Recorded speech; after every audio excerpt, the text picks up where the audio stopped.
ishiidhuma kana waan qalbii seetu miti isin.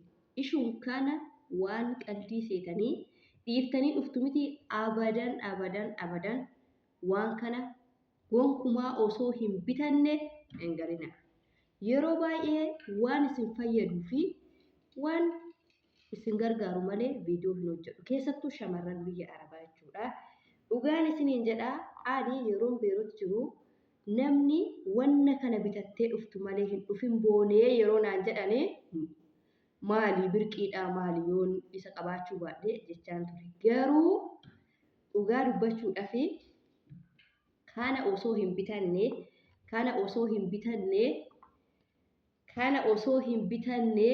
abadan hin galina. Biyaas shamarran biyya Arabaa mindaa keessan ji'a lamaatiin bituu dandeessu. Mindaa keessan ji'a tokkootiin bituu dandeessu. Warri maallaqni bareedan isinii kanfalamu. Garuu abadan ani isiniin jedha otoo warqii mormaasaa ta'u, kagurraasaa ta'u, qubeessaa ta'u, warqii haa ta'u waan osoo kana hin bitanne abadan waggaa meeqa biyya ormaa keessatti gubattee waggaa meeqa biyya ormaa keessatti dadhabdee osoo kana hin bitanne abadan hin galina. Waa malee immoo isiniif hin ka'a. Aga dhumaatti na wajjin tura. Egaa daawwattoota keenya har'aa maalan isinii fide seetanii warqiin isinii fide jechuudha. Viidiyoon koo har'aa dhimma kanaatti ilaallata. Waa'ee warqii irratti egaa dhugaa dubbachuudhaaf yeroo namni boonee biyya Arabaatii yeroo dhuftu warqii fidadhuuti goottu. Warqiin baay'ee si fayyada.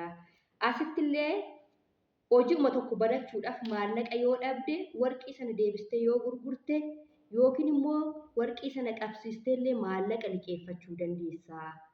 Adaraa kee boonee jedhanii namoonni baay'een na gorsu. Garuu yeroon biyya Arabaa turetti ammaaf biyya Arabaa kana warqii yoon bitachuu baadhe Itoophiyaa yoon galee bitachuu hin danda'a. Yeroo maallaqa argadheen jedha. Agas gurratti kennaa hin turre. Garuu immoo ergan Itoophiyaa galee bu'aasaa argee jechuudha. Maallaqi isaa baay'ee kabbaadidha. Biyya keenya keessatti warqii mormaas warqiin gurraas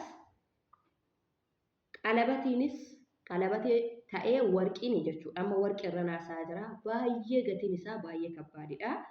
Ani biyya Arabaatti irra wuddiidha.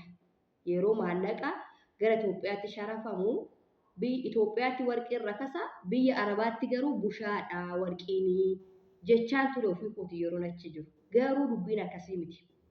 Warqiin biyya keessa fi ka biyya halaallee tokko miti jechuudha. Amma fakkeenyaaf jechuudha.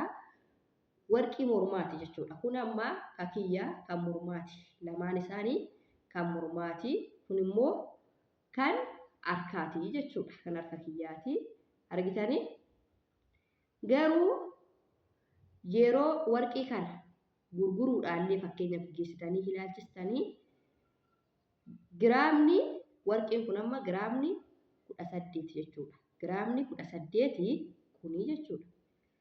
Giraamni 18 Itoophiyaa keessatti yeroo ammaa kana kuni gosti kuni qarshii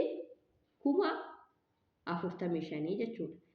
Egaa osoo yeroo birraa ta'e amma lafti gannaa waan hunduu akka yeroo bonaa miti jechuudha. Otoo yeroo bonaa ta'e kuni bichaani naannoo 50,000 jechuudha. Sanaa oluu ta'uu danda'a. Kanaaf egaa wanna kamuu haa ta'u wayaa qofa hin qixina. Wayaa qofa qixaa hin oolina. Warqii haa xiqqattu.